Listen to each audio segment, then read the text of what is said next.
Honeymoon period ముగిసింది. ప్రజాక్షేత్రంలో Congress party ఇచ్చినటువంటి హామీలపైన పెద్ద ఎత్తున పోరాటం చేస్తామంటూ కేసీఆర్ ఒక దిశానిర్దేశం చేస్తున్నారు. ఈరోజు ఉమ్మడి పాలమూరు, నల్గొండ, రంగారెడ్డి నాయకులతో సమావేశం ఏర్పాటు చేస్తున్నారు. మరి జనార్దన్ రెడ్డి ఉన్నారు, మాజీ ఎమ్మెల్యే. అసలు పాలమూరు, రంగారెడ్డి జిల్లాకు సంబంధించిన ప్రాజెక్టు విషయంలో ఏం జరుగుతుంది, ఎందుకు వాటిపైన అధికార పార్టీ మాట్లాడలేదు తెలుసుకునే ప్రయత్నం. జనార్దన్ రెడ్డి గారు, రేవంత్ రెడ్డి సమాధానం చెప్పకుండా పాలమూరు రంగారెడ్డి గురించి అసెంబ్లీకి రండి, బయట మాట్లాడాల్సిన అవసరం లేదు, ఎంత సమయం అంటే అంత సమయం ఇస్తామని కేసీఆర్కి సవాల్ ఇస్తున్నారు. అసెంబ్లీకి వస్తారా రారా అనేటువంటి అది పార్టీ నిర్ణయిస్తుంది, వస్తారా రారా. ఈరోజు మీటింగ్ పెట్టిరు, ఏం మాట్లాడాలి, ఎట్లా మాట్లాడాలి. ఇప్పుడు అసెంబ్లీలో నువ్వు నాకు 10 నిమిషాలు టైం ఇస్తే నువ్వు 3 గంటలు నువ్వు మాట్లాడతావు. దానికన్నా ప్రజలు తెలుసుకోవడం కరెక్ట్ కదా. ప్రజలు తెలుసుకోవాలనుకున్నాం. మేము ఒకటే మాట చెప్తున్నాం, కేసీఆర్ గారు 2 సంవత్సరాలు అయింది మీ ప్రభుత్వం ఏర్పడి. సమయం కొత్తగా ఏర్పడినటువంటి ప్రభుత్వానికి సమయం ఇవ్వాలని ముఖ్యమంత్రి గారు 2 సంవత్సరాలు కావాల్సిన టైం ఇచ్చిండు. వచ్చి ముఖ్యమంత్రి గారు మీరు 45 టీఎంసీలకి ఒప్పుకుంటూ ట్రిబ్యునల్కి మీరు లేఖ రాసిండ్రు.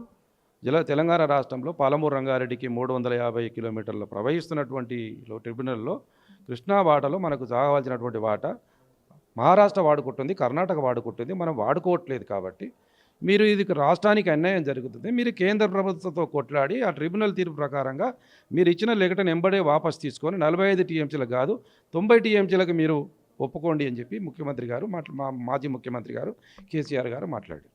ఇంకేం అడిగిండ్రు, 2 సంవత్సరాలు అయింది, మీరు ఇప్పటివరకు ఇచ్చిన 6 గ్యారంటీల మీద అతి లేదు గతి లేదు, మీరు తీయకపోతే మీ తోలు తీసి తోలు తీస్తామని చెప్పాడు. ఇది మాట్లాడింది కేసీఆర్ గారు. నీ పేరు తీయలే, నీ ప్రభుత్వం అని చెప్పాడు. ఒక ముఖ్యమంత్రి పేరు కానీ మంత్రుల పేర్లు కానీ తీయలే. నీవు కోడంగల్ల సర్పంచులకు సన్మానం పెట్టి ఏం చెప్తావాలి ఈ సర్పంచులకు? అయ్యే రాష్ట్రం కొత్తగా ఏర్పడింది, 10 సంవత్సరాలు అయింది, ఇంతో అంత డెవలప్ అయింది, మీరు గొప్పగా పనిచేయండి, గ్రామీణ ప్రాంతం నుంచి మీరు పనిచేస్తే బాగుంటుంది, ఏం కావాలన్నా ప్రభుత్వం మీకు సహకరిస్తుంది, మీరు చిరస్థాయిగా నిలిచిపోయే విధంగా సర్పంచులుగా మీ పేరు గుర్తుండే విధంగా మీరు పనిచేయండి అని సందేశం ఇవ్వాలి. నువ్వు ఎక్కడ పోయినా సినిమా వాళ్ళు పిలిచిన రాజకీయం మాట్లాడతావు, సర్పంచుల దగ్గర పోయిన రాజకీయం అదే మాట్లాడతావు, పారిశ్రామికవేత్తల సదస్సు పెట్టినా అదే రాజకీయం మాట్లాడతారా? ఏం మాట్లాడాలి? రాష్ట్రానికి పెట్టి బిల్డర్ ఆలోచన పెడితే ఒక కేసీఆర్ తిట్టడమే మాట్లాడితే రాష్ట్ర పరిస్థితి ఏమవుతుంది? ప్రజలు నువ్వు మాట్లాడేది మొత్తం ప్రపంచం మొత్తం చూస్తుంది కదా, భారతదేశం మొత్తం చూస్తుంది కదా. మరి ఏం మాట్లాడాలి? ఏమి ఇచ్చిన సందేశం? కేసీఆర్ గారు అడిగిన దాన్ని నీ దగ్గర సమాధానం ఉంటే చెప్పు, లేకపోతే నీ దగ్గర సమాధానం లేకపోతే నీ ఇరిగేషన్ మంత్రితో మాట్లాడిపి. కానీ నీ తాత, నీ అవ్వ, నీ తొంబ, నీ తొక్కుత, నీ జాతి ఏంది? ఇదా లాంగ్వేజ్ ఒక ముఖ్యమంత్రి మాట్లాడే మాట్లాడు? దానికి వతాస్తూ మళ్ళీ కేంద్రంలో ఉన్నటువంటి మంత్రి మాట్లాడడం ఎంతవరకు కరెక్ట్?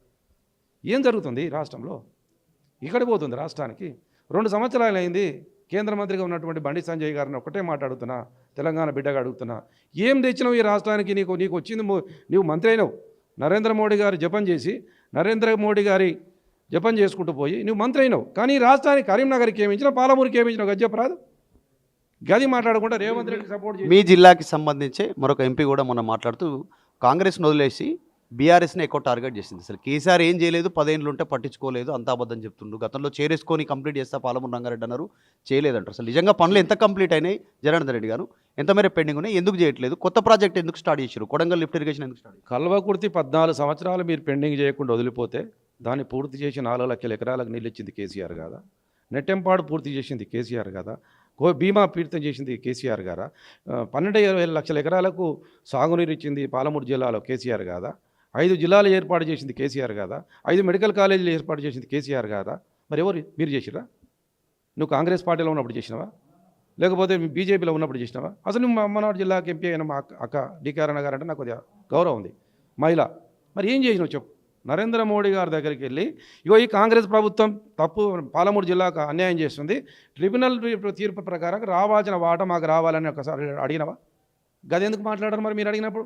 డికారణ గారు మాట్లాడినావు. ఎంతసేపటికి నువ్వు రేవంత్ రెడ్డి గారికి సపోర్ట్ చేసుకోవడం పోతామంటే ఏంది మీరు? దేశంలోనేమో బీజేపీ శత్రువు కాంగ్రెస్, కాంగ్రెస్ శత్రువు బీజేపీ, కానీ తెలంగాణలో మాత్రం బీజేపీ కాంగ్రెస్ ఒకటి అనుకుంటే ఎంతవరకు కరెక్ట్? సభలు అంటుర్రు మామ్నార్, నల్గొండ, రంగారెడ్డిలో సభల ద్వారా ఇంతమంది జన సమీకరణ ఉంటుంది, ఏం చెప్తారు జనాలకు అర్థమయ్యేలాగా? ప్రాజెక్టులకు సంబంధించి కొంచెం టిపికల్ ఉంటుంది, జనాలకు అర్థమయ్యేటువంటి పరిస్థితులు ఎట్లా చెప్తారు? ఏం నెక్స్ట్ కేసీఆర్ గారికి వెన్నతో పెట్టిన విద్య. ఆయన రాష్ట్ర హక్కుల విషయంలో, నీటి విషయంలో కేసీఆర్ గారికి తెలిసిన విషయము కులంకుశంగా దేశ ప్రధానికి తెలియదు. వాటాల టీఎంసీల గురించి, వాటాల గురించి, తెలంగాణ రాష్ట్రం గురించి, తెలంగాణ బాగోగుల గురించి, తెలంగాణ ఎత్తుపల్లాల గురించి వారికి తెలుసు, వారు చెప్పగలుగుతారు. ఎంతమంది జన సమీకరణ ఏందనేది జన సమీకరణ కాదు మాకు కావాల్సింది. రైతు రాష్ట్రానికి జరుగుతున్న అన్యాయాన్ని గలమెత్తి రాష్ట్రానికి అన్యాయం జరగకుండా కాపాడుకోవాలి, తెలంగాణ హక్కులను కాపాడుకోవాలి, తెలంగాణలో మహబూబ్ నగరు, రంగారెడ్డి, నల్గొండకు అన్యాయం జరగకూడదనే ఉద్దేశంతో ఇవాళ మేము బహిరంగ సభలు పెడతాం. మేము బహిరంగ సభలు అనే వరకు మీకు ఎందుకు భయం పడుతుందండి? మీకు ఎందుకు? మీరు మా లాగుల తొండలే వదలనికి రెడీగా ఉన్న వాళ్ళు మీ లాగులు ఎందుకు తడుస్తున్నాయి గజ్జపరాదు? మేము బహిరంగ సభల వరకు మీరు ఎందుకు లేస్తున్నారు? అటు బీజేపీ వాళ్ళు లేస్తున్నారు, కేసీఆర్ గారు మాట్లాడకపోతేనేమో మాట్లాడలేదంటారు, రాకపోతేనేమో రాలేదంటారు, వస్తేనేమో మీకు లాగులు తడుస్తున్నాయి. ఏం చేయాలి చెప్పండి మరి? మీ లాగులు ఎందుకు తడుపుకుంటున్నారు? ప్రజలు రన్నింగ్ ఉన్నారు కదా, మీకు లాగులు తడపడానికి ప్రజలు సన్నద్ధంగా ఉన్నారు.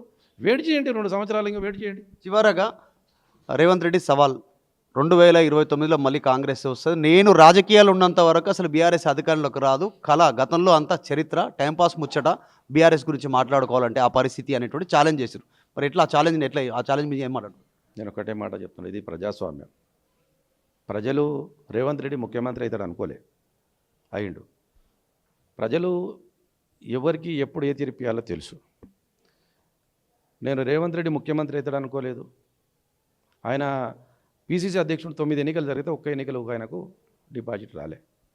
ఆయన పార్లమెంట్లో ఉన్నటువంటి మల్కాజ్గిరిలో ఒక కార్పొరేటర్ గెలిపించుకున్నాడు. ఆయన మొత్తం 2 కార్పొరేటర్లు గెలిచారు. మరి అప్పుడు ఆయన వస్తాడని అనుకున్నారా? ఇది మాట్లాడడానికి నోరుంది కదా, మాట్లాడడానికి పనికొస్తుంది. ప్రజలు ప్రజాస్వామ్యంలో తీర్పు ఇచ్చేది ప్రజలు, నువ్వు నేను కాదు. నేను నిన్ననే ఛాలెంజ్ చేసిన రేవంత్ రెడ్డి గారికి, సోనియా గాంధీ, ప్రియాంక గాంధీ, రాహుల్ గాంధీ, రేవంత్ రెడ్డి, మంత్రి మండలి, పీసీసీ ప్రెసిడెంట్, ఎమ్మెల్యేలు అందరూ అడ్డం పడ్డా. ప్రజలు మిమ్మల్ని తొక్కుకుంటూ పోయి కారు గుర్తుకు ఓటేస్తారని చెప్పిన ఎన్నికలు, దాంట్లో డౌట్ లేదు. సన్నద్ధమైంది ఎన్నికలు ఏదనేది, జనరల్ ఎన్నికలు వస్తే తప్పకుండా బీఆర్ఎస్ పార్టీ ఈ రాష్ట్రానికి శరణ్యమని ప్రజలకు అర్థమైపోయింది. నీ 6 గ్యారంటీలు, 420 హామీలు 420 అని ప్రజలకు అర్థమైపోయింది. కేసీఆర్ ఉన్నప్పుడే బాగుండే. ఈ రంగం రియల్ ఎస్టేట్ వాళ్ళు, వ్యాపారస్తులు, ఉద్యోగస్తులు, రైతులు, మహిళలు, వృద్ధులు అందరూ అర్థమైపోయింది. ఇగో మా ఉద్యోగస్తులు మదన పడుతున్నారు. వాళ్ళు రిటైర్మెంట్ అయితే వాళ్ళకి ఇలా 20% కమిషన్ ఇస్తూ వాళ్ళకి ఇచ్చే పరిస్థితి లేదు. కాంట్రాక్టర్లు బిల్లు పెడితే 20% ఇవ్వాలి, సర్పంచులు బిల్లులు ఆడితే 20% ఇవ్వాలి. 20% లేదు బిల్లులు వస్తలేవు. మరి నేను వెట్టగిలుస్తావు సార్?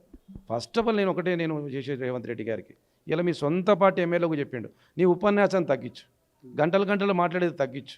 కోమటిరెడ్డి రాజగోపాల్ రెడ్డికి ఇందాక మాట్లాడాడు, ఆయన బాబు గొప్పగా చెప్పిండు. ఆయన కాంగ్రెస్ పార్టీ ఎమ్మెల్యే, మీరు 3 ఏళ్ళు నువ్వే ఉంటావు రేవంత్ రెడ్డి గారు, నేను ఎవ్వరు మార్చరు, నేను మార్చమని గ్యారంటీ ఇస్తున్నాం.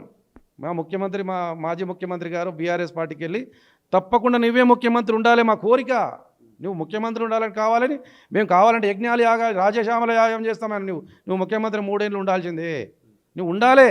నువ్వు పోతానా ఉండాలి, పోనీయం, నువ్వు ఉంచుతాం, నిన్నే ఉంచుతాం. ఎందుకంటే మాకు మళ్ళీ ఆయనే మమ్మల్ని ముఖ్యమంత్రి చేస్తాడు కదా. రేవంత్ రెడ్డే మళ్ళీ ముఖ్యమంత్రి చేస్తాడు కేసీఆర్ను ముఖ్యమంత్రి చేసి కూడా ఆయన నిద్రపోడు కంపల్సరీ. ఆయనే మాకు ముఖ్యమంత్రి చేస్తాడు, రేవంత్ రెడ్డే ముఖ్యమంత్రి చేస్తాడు. ఎందుకంటే మాకు అర్థమైపోయింది, ప్రజలకు అర్థమైపోయింది. ఆయన ఏంది శపథం చేసేది? ఈ 3.5 ఏళ్ళ తర్వాత ఏందనే చూడు, అంతే. ఇది మరి జనార్దన్ రెడ్డి మాజీ ఎమ్మెల్యే బీఆర్ఎస్ పార్టీకి సంబంధించి స్టేట్మెంట్ చేస్తూ ఉన్నారు. రేవంత్ రెడ్డియే కేసీఆర్ని మళ్ళీ ముఖ్యమంత్రిని చేసేటువంటి వరకు ప్రయత్నం చేశాడు. విడజల్లి విజయ్తో మధు మల్కర్, హైదరాబాద్. చరిత్ర సృష్టించినోడు ఇప్పుడు ఆ చరిత్రని తిరగరాయబోతున్నాడు. అబద్ధాల గోడల్ని బద్దల కొట్టి నిజాలను రాగా మీ ముందుంచబోతున్నాడు. నిజమైన వార్తల కోసం వెంటనే డౌన్లోడ్ చేసుకోండి రా యాప్ని.